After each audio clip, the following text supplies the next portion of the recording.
What can films tell us about history and American culture? Well, actually, quite a lot. An historical film is likely to be loosely tied to reality. The artist has a license to pick and choose what is presented, and even to invent if they remain true to underlying conflicts of the story. Most Hollywood film gets pretty far from either reality or artistic truths, but some do a real good job. We'll discuss some of the films that did not veer too far from the events they depict, while also being both artistic and entertainment successes. The American Revolution was not simply a revolution at the time it took place, but more of a civil war. Northwest Passage is part of a series of novels written by Kenneth Roberts, which has more of a Tory view to it than a purely American view. Tory is a term for the more conservative parties in England. Roberts is very much of an Anglophile. He gazes across the Niagara, the rushing river border between the US and Canada, and asks, what is the difference? Did the war really change history, or was it just sound and fury, signifying nothing? Would America, the United States, be so different today if it had simply drifted away from the empire with a smile and no loss of life? In this film, we meet plenty of irascible, individualistic American characters, but most of the prominent characters see their future as being tied to that of England. Unlike Natty Bumppo in Last of the Mohicans, who concentrates on putting space between himself and the English version of civilization, this hero has a different take. Major Rogers was a real person and is more interested in rising in that civilization, and sees the American wilderness as a means to that rise rather than an attraction in itself. Don't worry, there's plenty of action, and the story is based on a real raid in the wilderness during the French and Indian War. The Americans in this film don't come off looking particularly nice. Few people who survive a war can be totally nice. Are they clearly doing what they think is necessary in a hard war? I think so. Other movies present this period leading up to the early days of the Revolution. We've discussed the Leatherstocking Tales, and particularly The Last of the Mohicans, which is more of an American perspective, but its protagonist is moving west with no desire to fight either for or against the British Crown. The brilliant series John Adams includes the early times of unrest right after the French and Indian War and leads all the way up through and into the New Republic. In the first part of the series, we see the dilemma of a colonial lawyer who moves from loyalist to revolutionary, but still has the heroic integrity to defend British soldiers caught up in the famous Boston Massacre incident. Finally, we see the squarely pro-revolutionary George Washington in a difficult phase of the revolution. Washington, like Rogers, is initially part of and moving up in the British hierarchy, the opportunities available to colonials as part of the empire. But by the time of the crossing, he's left all that behind. He's firmly on the American side, and he sees his future totally and only with the success of the American Revolution.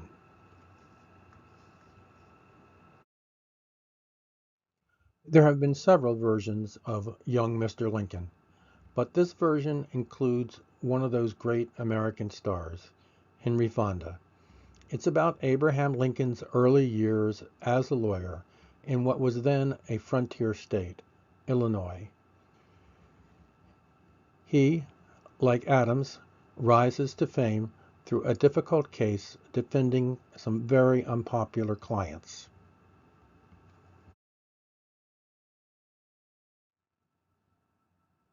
One of the best depictions of the Civil War and its human complexity is Gettysburg. The full battle over several days is presented with a particular focus on one Union officer, Colonel Joshua Chamberlain, a real person, whose bravery and intelligence turned the tide. This part is played by the same actor who played Washington in the film The Crossing. It's a long film with a lot of perspectives on both sides of the battle.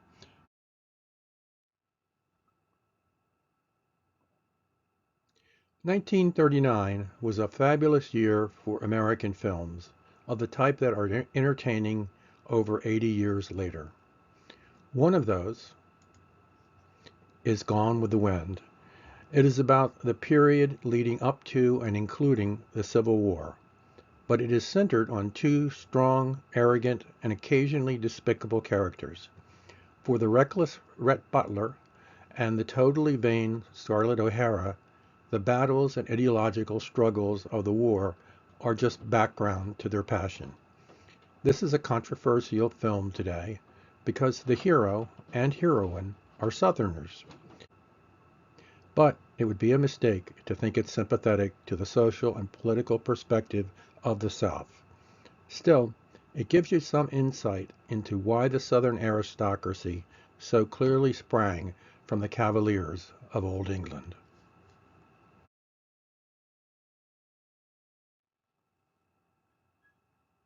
So far, we haven't gotten beyond the Civil War, but a lot of interesting things happened afterward, and much made its way into both good and bad films. This film, Red River, stars one of the greatest actors in portraying tough, heroic guys of the type who might be descendants of Natty Bumppo, that first ideal of the American frontier man. The cowboy is almost a stereotype of Americans, and John Twain is one of the best at portraying these characters in a number of films that have held up. Red River is about a business, transporting cattle from the West to Chicago, the center of the American meat industry. Only moving livestock in those days was a tough business. They were transported on their legs, which means it took a while. The size and difficulty of the terrain to be crossed was a challenge enough, but the historic reality includes attacks by annoyed Indians and bandits trying to steal the inventory. Cowboys in the time between 1865 and 1900 were real and heroic in a gritty way, but most of the films about them fall short. If there's a lot of singing and fancy clothing involved, or white horses, it's probably not good history. Red River has at least some claim to historical accuracy and some great acting.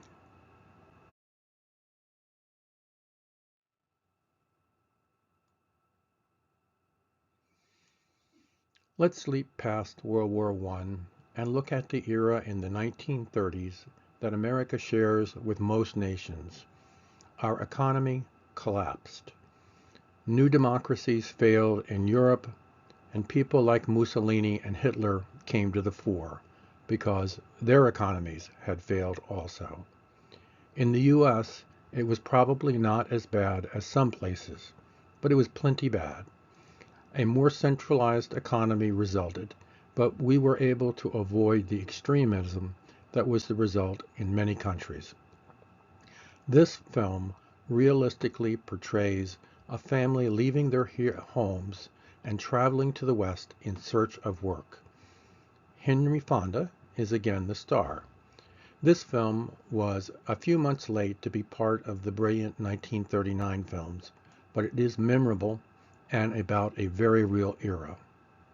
My father grew up poor in these times and experienced many of the things depicted in the film, so I have a pretty reliable reference for authenticity. He told stories of riding trains, stealing rides on trains to travel, and going from door to door seeking employment for small work for food.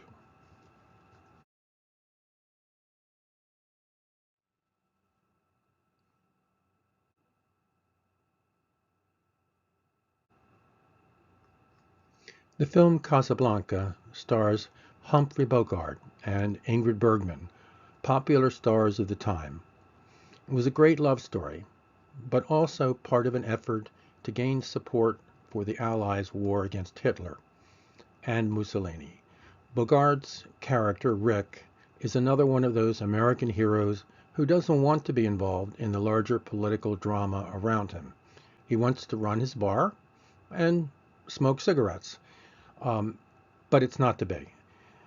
This came out soon after the attack on Pearl Harbor and happens to support the strategy of defeating Hitler before responding in full force to the Japanese.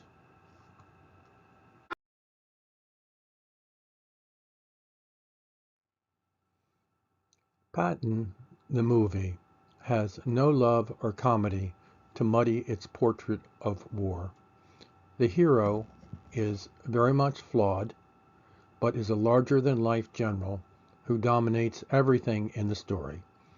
And while there is much historic accuracy, Patton himself comes off looking almost like one of those Greek heroes surrounded by mere mortals.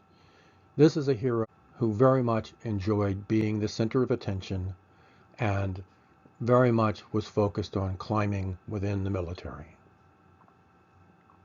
and defeating his enemies.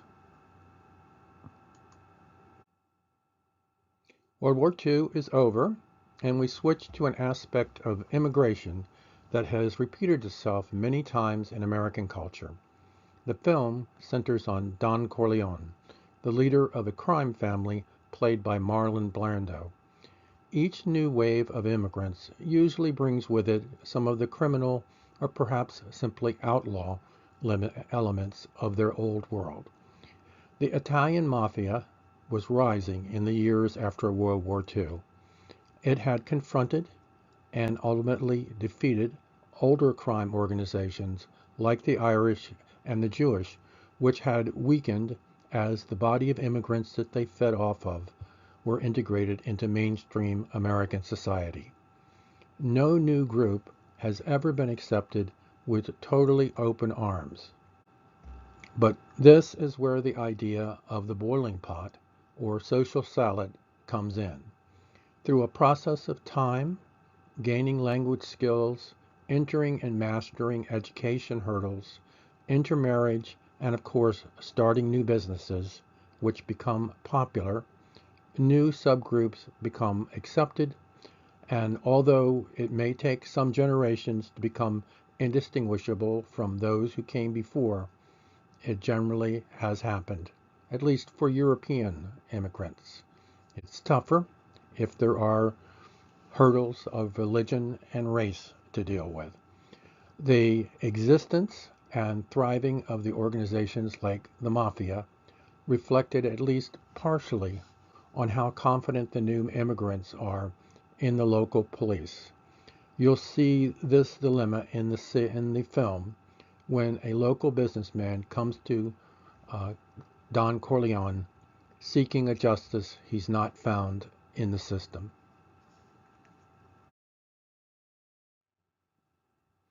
Another film of the same period that depicts an aspect of the immigration process is West Side Story.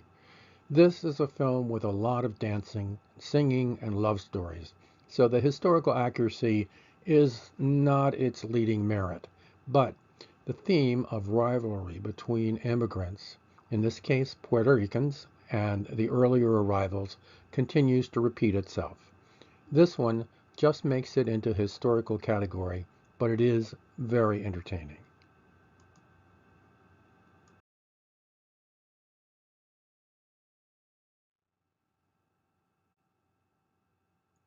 The Ugly American. Well, I'm not sure Marlon Brando exactly fits that description, but that's not really what's meant. It's a film that comments on American international policy and some of the larger blunders that we have made along the way. Interestingly enough, though, for those who refer to the book or refer to the film and don't actually see it, the ugly American in the book is the good guy. He is the guy that comes and works with the people in the country that he is visiting. So it's odd that the ugly American has turned into a pejorative term when in fact it ought to be kind of an endearing one.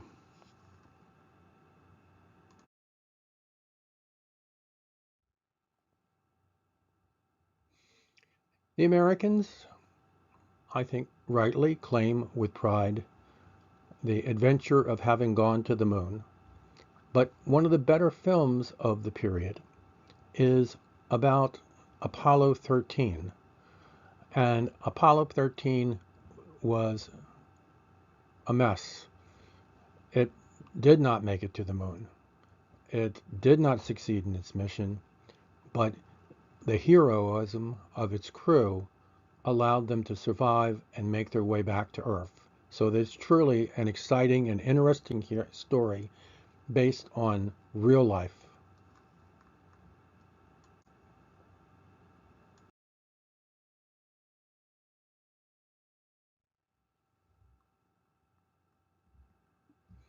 Forrest Gump is one of my favorite films, and it portrays a period of growing up that more or less corresponds with my own.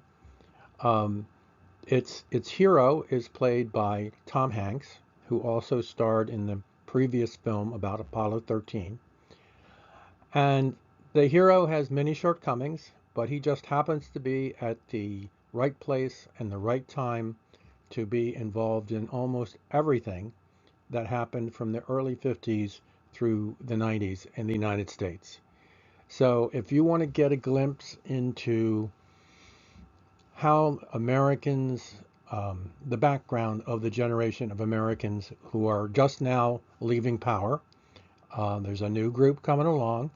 But if you want to get a glimpse into their background and get some idea as to why they are the way they are, this is a great film. There was just many a moment in the film that I go, oh yeah, I remember that. So, highly recommend it.